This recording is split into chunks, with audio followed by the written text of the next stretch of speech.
I was always a shy child, the third oldest in a family of 8 children.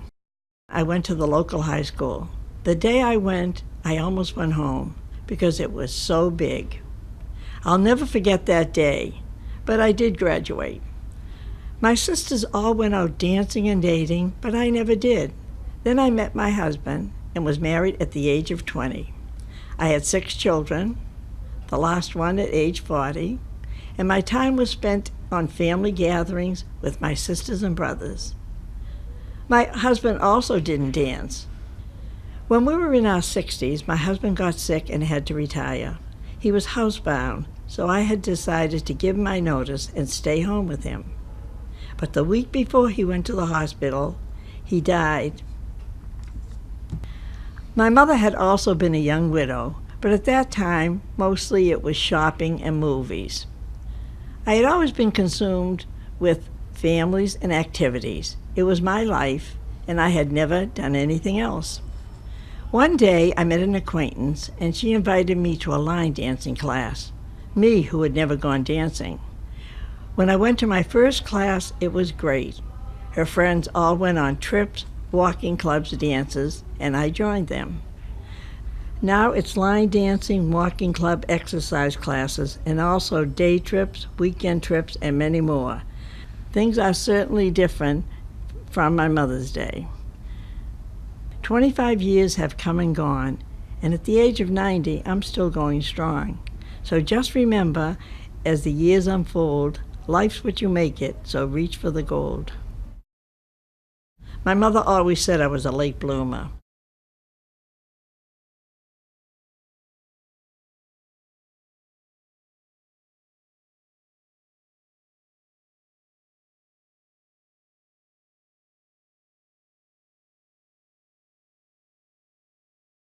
My name is Yun Tang Chung, also known as Harry.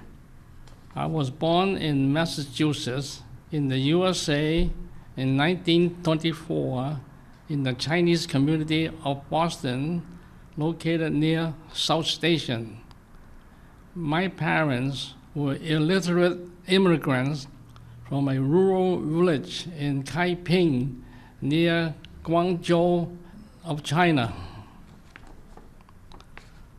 The Boston Chinese community in the early 1920s consists of about 100 families and several thousand of bachelor men with similar backgrounds. Most spoke only a limited amount of English.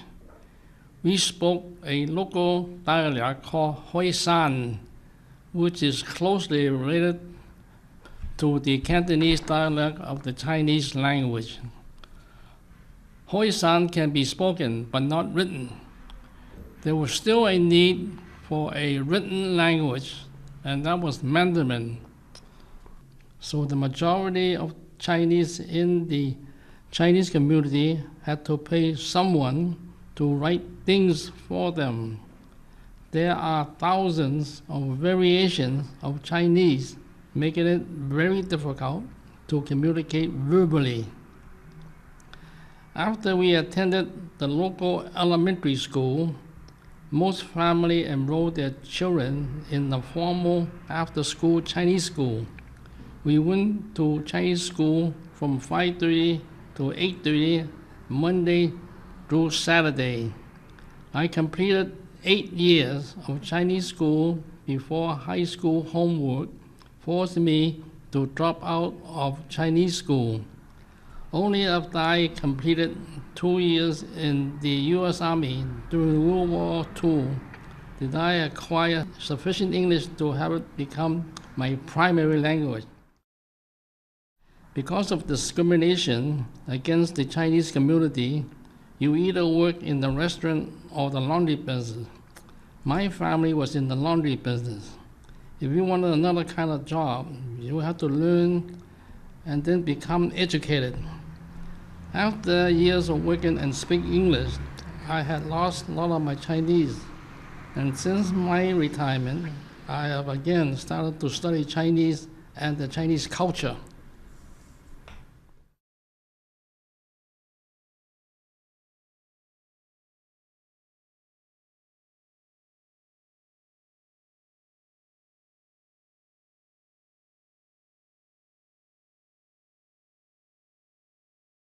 Swimming has been a constant in my life. I first learned at Buttermilk Bay at age 3 and swam at many other places as I grew up. McQuon Pond, Green Harbor, Brant Rock, Craigville, Revere, Gloucester, Swampscott, and Nantasket, many places. My parents loved the water too and had other athletic interests. James was a champion amateur boxer, and Stella performed in the Ziegfeld Follies and danced and acted in Hollywood films in the 1930s. She later taught dance at her own school. At 13, I discovered indoor pools and swam at many pools in the Boston area. At 14, I joined the Metropolitan Swim Club and began to compete. This was serious business, working out and listening to coaches. It was very exciting to win some medals and even coveted trophies. As an undergraduate in the late 1950s, I swam for the pleasure of it, but not for any team. My university had only a men's swimming team. Synchronized swimming was offered to women. Although synchro is a noble athletic and aesthetic pursuit, it was not what I wanted. Over the years in various places I have lived, I joined many Ys and health clubs and always check out pools when I travel. Whirlpools, locker room amenities, steam and sauna are now major inducements. I belong to Masters Swimming, a national organization of adult swimmers who may compete in age group competitions. I don't compete often, but have been in Rhode Island and Massachusetts Senior Games and National Senior Olympics. Sometimes I need help getting onto the high starting blocks, but I love diving off them. There is something motivating and attractive about the meets, but it is also absurd, crouching on the block. The starter shoots a gun or beams an electronic signal, and you dive in and swim like hell, just like greyhounds after the fake rabbit. At least we choose to do it. Currently, I swim mainly at 2 Ys, Oak Square, one of the newest in the area, and Cambridge Y, reputedly holding the second oldest pool in the state or even the country. Oak Square has wonderful natural light, 6 lanes, a stylish tech industrial ceiling with exposed tubes, beams, rods, braces, all silver and white, to contemplate while doing backstroke. The faint chlorine smell is actually pleasing at both pools. Perhaps I have a slight addiction.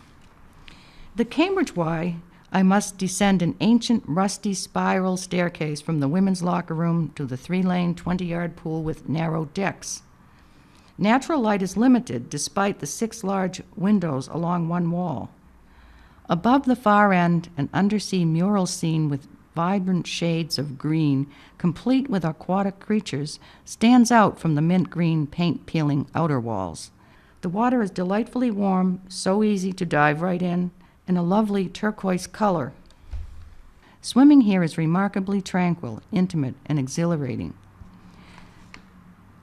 Today, when I swim in either Y or other pools too, I do intuitive workouts, my own thing.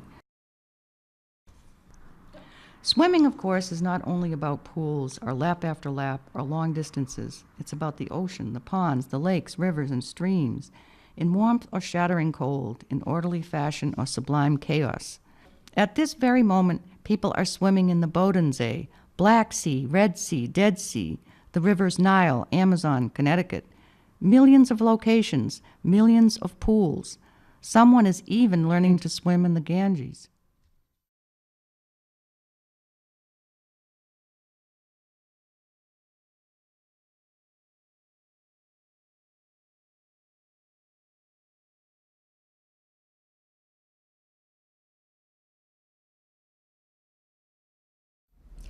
As a child growing up in Puerto Rico, Jumbo the elephant was the only coloring book that I had. Jumbo was my vehicle to imaginary places. Jumping on his back, holding to his big ears, I would travel far, far away. Then I would start drawing the things I imagined I saw. As I grew, I continued drawing, especially faces. All kinds of faces, all kinds of eyes. Eyes fascinate me. Not only because they help distinguish shapes and colors, they are the windows to the world. But in my world, working, being a mom full-time, helping my elderly mother, scarce resources, drawing, painting, or any other art endeavor was a forbidden fruit. But then I retired. With time on my hands and a burning desire to paint, I took a watercolor workshop at the Senior Center and once again immersed in a world of creativity, boldness, freedom, riding on top of Jumbo the elephant, following the spirit of intuition, improvisation, and plain sheer joy. I decided to teach myself watercolor using library resources and some lessons here and there. During my first art exhibition at the Senior Center, one of my paintings caught the attention of a man. The colors were indigo blue and gold, giving the idea of a person in a cave looking out into a beautiful sunset. "How much do you want for it?" he asked, as his wife gasped for air, since she didn't want any more paintings in their home. "Oh my God, I have no idea. I don't know," said I, embarrassed that someone would take my art seriously. "Well, think about it, let me know," he said as he continued to walk around. My first painting was not sold. I didn't know how much to ask, and then, like any other novice at this art, I developed an emotional attachment to my work. I should have sold it. Several months later, a fire destroyed everything in my apartment. Everything was lost. Everything. Every single thing, including my paintings. My spirit was wounded. I spent many, many nights crying the loss. But time went by. 6 months after the fire, I hesitated before picking up the brush. It took me a while. But once again, I am taking imaginary trips as the exhibition hall of the Stevens Gallery await some of my work.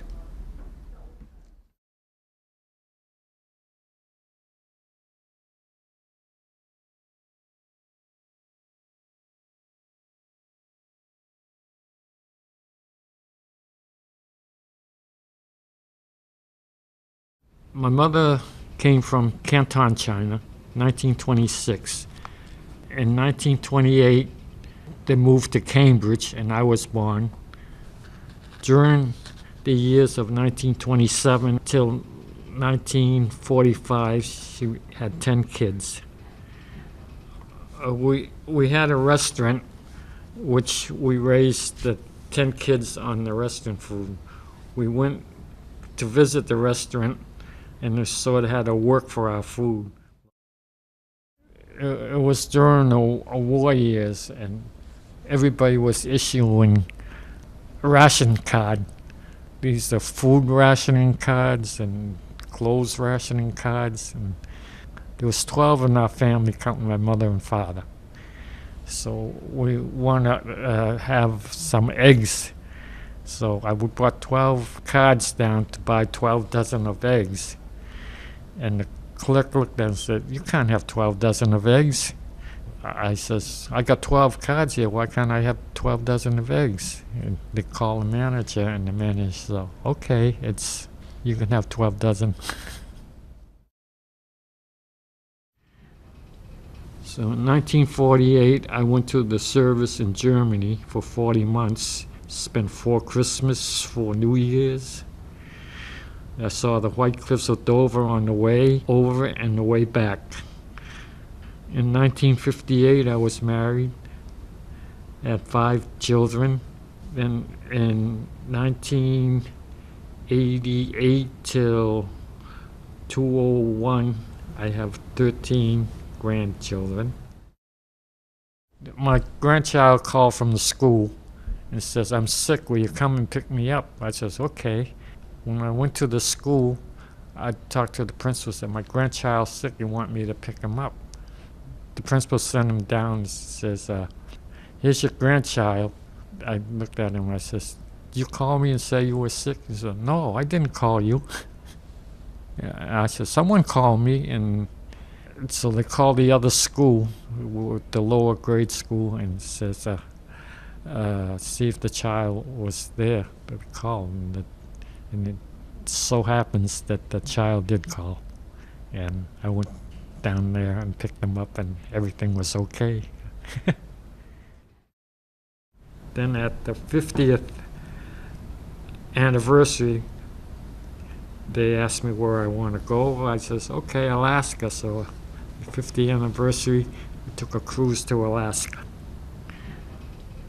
So the time goes on, and every birthday and Father's Day, and it's a big deal for me.